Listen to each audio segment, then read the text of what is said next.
Ya, kita akan lanjutkan. Saya penasaran, saya ingin ke Bang Alfons. Bang Alfons, bukannya Kominfo juga menyoroti hal ini sejak beberapa waktu lalu ya? Ada satgasnya juga kalau tidak salah untuk kemudian melacak pinjaman online ilegal ini. Tapi kok malah makin marak ini Bang, bagaimana? Apa jangan-jangan polanya tadi seperti Arif Fadil sempat sampaikan berbincang kita pada saat iklan, jangan-jangan polanya sama ini seperti situs-situs pornografi lainnya, ditutup 1, lahir 1000.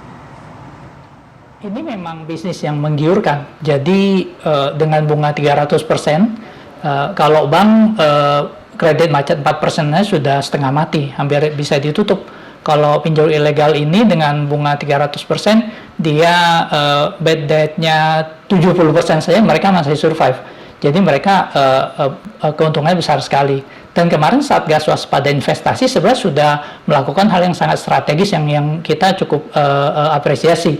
Jadi mereka berhasil meminta Google untuk tidak boleh menampilkan aplikasi pinjol atau keuangan tanpa ada surat persetujuan dari OJK. Nah, itu sebenarnya secara teknis sudah sangat membatasi aplikasi-aplikasi pinjol ilegal untuk muncul di Play Store. Jadi mereka akan bermain di luar Play Store. Jadi mereka akan minta di-install di luar Play Store. Tapi itu kan harusnya bisa disadarkan ke masyarakat ya, bahwa kalau kamu install di luar Play Store ya udah itu resiko kamu, itu udah pasti ilegal gitu loh.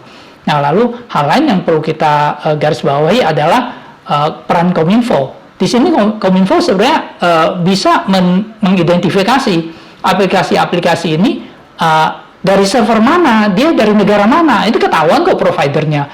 Dan mereka akan cuma berganti-ganti nama. Artinya apa? Servernya nggak ganti gitu loh. Ganti hari ini nama A ditutup, besok pakai nama B ditutup pakai nama C, tapi servernya itu aja gitu loh. Nah, kita minta peran aktif Kominfo juga untuk mengidentifikasi. Jadi jangan cuma blokir situs-situs porno atau sejenisnya yang ini, tapi juga mereka perlu proaktif untuk mendeteksi, oh ini yang pinjol ilegal ini servernya mana, ayo identifikasi, lalu mereka lakukan ini, lalu diberikan penekanan juga ke provider telco yang dijadikan sebagai sarana blast SMS atas jasa pinjaman online ini, karena itulah pintu masuknya gitu loh.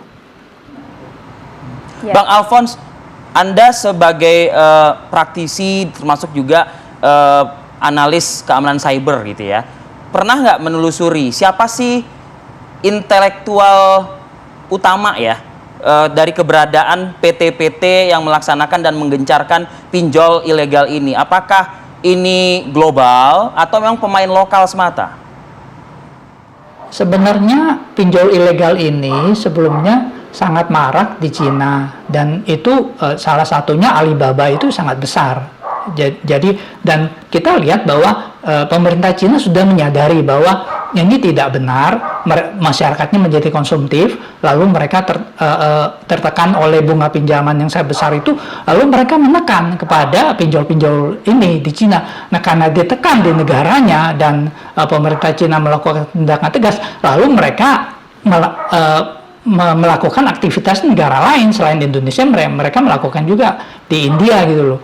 Nah, di Indonesia ya mereka akan menggunakan tangan-tangannya gitu. Mungkin yang tertangkap itu ya adalah pelaksana lapangannya. Mungkin pelaksana dari Cina-nya rasanya orangnya sih nggak jauh-jauh, hanya beberapa orang, tetapi mereka kan tinggal investasi, dan dengan tim yang banyak sekali yang tertangkap luar biasa, ada 40 tim ini luar biasa sekali, sangat mengkhawatirkan ya. Dan 40 ini mereka kalau satu saja mendapatkan 10.000 customer, kita 3 kali berapa ratus ribu, dan itu jutaan yang menjadi korban dari pinjol ini. Oke, tadi kalau Bang Alfons sampaikan sebenarnya marak di Cina, tapi karena penindakannya di sana tegas, kemudian mereka beralih memilih negara-negara lain, salah satunya adalah Indonesia. Bang Yusri, apakah Anda juga punya data, misalnya dari pihak kepolisian, ternyata memang ada jaringan global di sini, karena kalau kita berbicara mengenai digital kan lintas negara? Tentunya teman-teman dari penyidik Krimsus ya, karena memang kan dibentuk tim oleh Pak Kapolda Metro Jaya menyikapi apa yang sekarang lagi marak tentang pinjaman online ini. Tentunya teman-teman dari penyidik akan terus mendalami apakah ada layer-layer di atasnya lagi tentunya. Karena kan cukup banyak yang sudah kita amankan ini, dalam sebulan sudah 40 lokasi yang sudah kita amankan. Mungkin kalau masih ingat 2 hari yang lalu juga dari Polres Jakarta Pusat di daerah Sedayu, Cengkareng sana juga mengamankan 56 orang yang sudah diamankan juga sama juga seperti ini, modus yang sama seperti ini. Nah, ini nantinya akan kita analisa semua sampai kita akan nanti mengejar apakah kemungkinan ada lagi layer di atasnya lagi sebagai penggeraknya mereka semua ini seperti apa disampaikan oleh Bang Alfon nanti. Nanti kita tunggu saja Mbak Maria mungkin sambil bagaimana hasil penyidikan yang dilakukan oleh teman-teman dari Krimsus Polda Metro Jaya. Ada 4 tersangka ya, betul ya Pak Kabid ya? Kita butuh pendalaman informasi mengenai 4 tersangka ini. Siapa orang ini, kaitannya dengan siapa begitu? 40 Mbak. Mas Arief, saya sampaikan lagi bahwa 40 selama sebulan ini. Sorry, Saya ulangi lagi, 40 pengungkapan yang kita tersangkanya, Pak Kabid? ungkap. Kalau yang kemarin tersangkanya sudah cukup banyak Pak, saya belum ini datanya ya. Kemarin saja di Sedayu itu 56 yang kita amankan. Yang kemarin ini yang di mana di daerah PIK ini di Grand Lake 32. Kita lakukan pemeriksaan. Apakah nanti ditetapkan sebagai tersangka atau apa sebagai perannya masing-masing, nanti akan kami sampaikan, Mas. Pak Kabid, kami tadi kan juga ada wawancara dengan salah satu operator tuh ya, pekerja gitu. Sebetulnya mereka ini digaji berapa sih oleh owner, oleh pemilik begitu? Kami belum bisa ini kan karena kan baru pemeriksaan nih Mas Arief. Mudah-mudahan tadi saya udah janji kemarin juga ke teman-teman media, nanti hasil pemeriksaan dari mereka-mereka semua nanti ini akan saya sampaikan pada saat nanti saya konferensi pers lagi untuk bisa memperjelas lagi lah atau update untuk kegiatan pinjol ini Mas. Pak Kabid, kami juga di salah satu media ibu kota melihat foto Pak Kabid nih sedang berinteraksi ya Pak Kabid ya dengan salah satu pekerja di lokasi tersebut. Sempat tidak menggali keterangan Pak Kabid dengan pelaku ini begitu ya. Kok bisa sih mereka ya kan kita kan sesama manusia kan seharusnya ya tidak merugikan ya gitu. Karena ya. headline-nya cukup menarik di sini ada gambar foto Pak Kabid bersama dengan satu karyawan, 32 karyawan pinjol menangis digerebek saat teror nasabah. Memang apa yang disampaikan pada saat itu Pak Kabid? Saya yang kemarin yang saya ada sempat viral juga di media pada saat di bagian penagihan yang saya katakan itu penagihan melalui media online mereka menagih melalui media akun daripada si peminjam online ini terus kasih gambar porno Mas. Gambar porno itu yang memang tidak etika. Makanya kami lapis di sini di undang-undang pornografi juga. Jadi kalimatnya itu sangat keras di situ menagih mereka. Kemudian ditimpali lagi dengan gambar pornografi. Saya tanya ini siapa yang minjam? Yang minjam itu ibu-ibu. Jadi dia memang mempressure mereka semua dengan kalimat-kalimat yang pengancaman plus juga dikasih gambar-gambar porno supaya memang itu tenisnya mereka supaya mereka si peminjam ini mau membayar itu agak sedikit ini begitu Mas.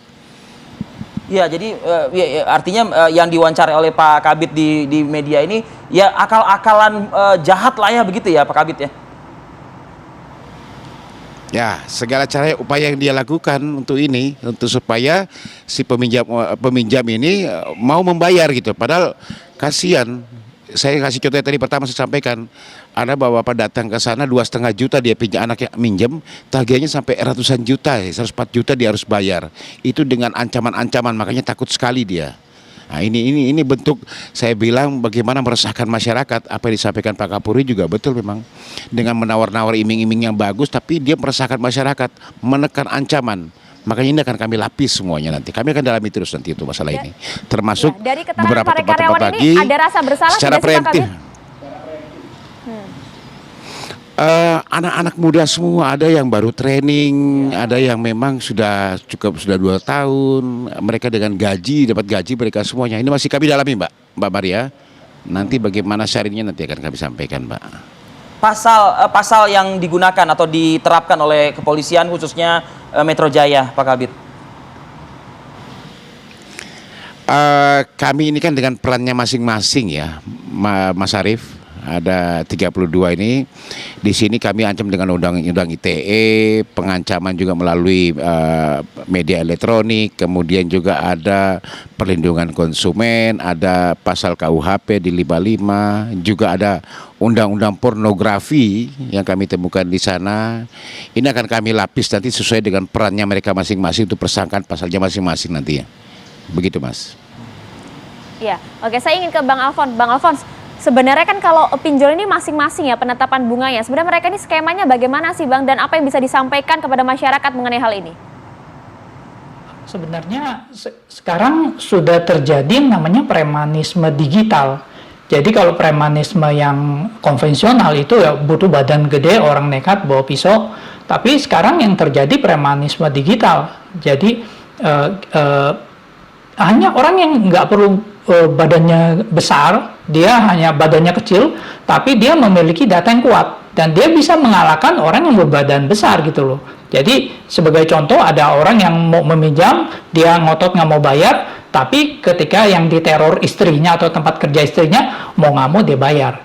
Jadi itu yang perlu disadari bahwa premanisme digitalnya akan terjadi, dan bagaimana itu bisa terjadi jika data kita jatuh ke tangan orang lain. Makanya waktu mereka melakukan pinjol itu akan diminta akses ke datanya, khususnya data kontaknya, data file-file di HP-nya, data foto dan sejenisnya yang akan dieksploitasi, salah satunya tadi dengan cara pornografi. Nah, lalu premanisme digital ini dilakukan, misalnya dia punya kontak teman-teman kita atau saudara kita, jangan mengira bahwa pinjol ini tidak ada jaminan. Anda salah. Justru saya lebih takut memberikan jaminan data saya daripada memberikan jaminan misalnya motor atau mobil saya. Saya lebih tidak takut memberikan jaminan fisik, benda fisik. Kenapa? Karena kalau jaminannya data saya, itu adalah kredibilitas saya, hubungan saya dengan teman-teman saya. Jadi itu yang perlu disadari oleh para peminjam ini, supaya nanti bisa-bisa seluruh teman kamu tahu kamu ngutang, keluarga kamu tahu kamu ngutang dan nggak bayar, atau teman kantor istri kamu tahu kamu ngutang, bikin malu istri kamu. Maka saya tidak heran ada yang bisa bunuh diri dengan hal ini. Maka tolong sangat berhati-hati dengan hal ini. Ya, singkat saja mungkin Bang Alfons sedikit soal data ini. Kan tadi kan kalau Pak Kabid menjelaskan di awal mereka random ya mengirimkan SMS begitu. Ini artinya nomor kita ini nggak aman ya berarti ya saat ini ya? Ya, mereka ada pool datanya. Jadi ada seperti outsourcingnya, mereka saling berbagi data. Itu poin pertama. Poin kedua, mungkin kita juga sebagai user kita perlu cerdas data juga. tersebut Bang Alfons? Antara penyedia telemarketer ini saling berbagi data. Jadi jika Anda pernah melakukan pinjol lalu Anda melakukan transaksi keuangan lain, mereka akan saling berbagi data dan akan ditawarkan lagi gitu loh. Anda pernah KTA, Anda pernah pinjol, Anda akan masuk list dan akan dapat penawaran di luar dari broadcast secara acak ya. Memang semudah itu berarti data kita tersebar dari Seliweran. satu PT ke PT lain? Jadi kita bisa lihat ini berkaitan dengan kebocoran data kependudukan juga. Apa kaitannya? Setiap kali penangkapan pinjol ilegal selalu ditemukan ratusan kartu SIM. Nah, ratusan kartu SIM itu yang akan digunakan untuk melakukan teror. Sekali diblokir nomor itu, dia tinggal daftarkan lagi dengan data kependudukan yang diambil, lalu dia teror lagi. Kita blok nomor itu, dia teror lagi. Lalu di blok nomor itu melakukan SMS spam, dia tinggal buat nomor baru lagi, lalu itu lagi. Hal itulah yang kita minta juga Kominfo untuk memperhatikan hal ini, bagaimana supaya jangan kartu prabayar ini yang selalu muncul gitu loh. Kalau terjadi penggerbekan, ya itu yang dimanfaatkan. Ada ribuan kartu SIM yang digunakan untuk melakukan premanisme digital ini. Baik, Bang Alfons Sonodja, terima kasih Bang atas paparan Anda pagi ini, dan juga Pak Kabid Humas Polda Metro Jaya, Komisaris Besar Polisi Yusri Yunus. Terima kasih atas waktunya pagi ini, dan kita apresiasi ya apa yang dilakukan oleh kepolisian. Ya, terima kasih Pak Kabid, terima kasih Bang Alfons. Menjadi efek jerah buat ya, semua kita pelaku. tunggu nanti penggerebekan lainnya, semoga bisa tuntas gini pinjol ini ya. Terima kasih.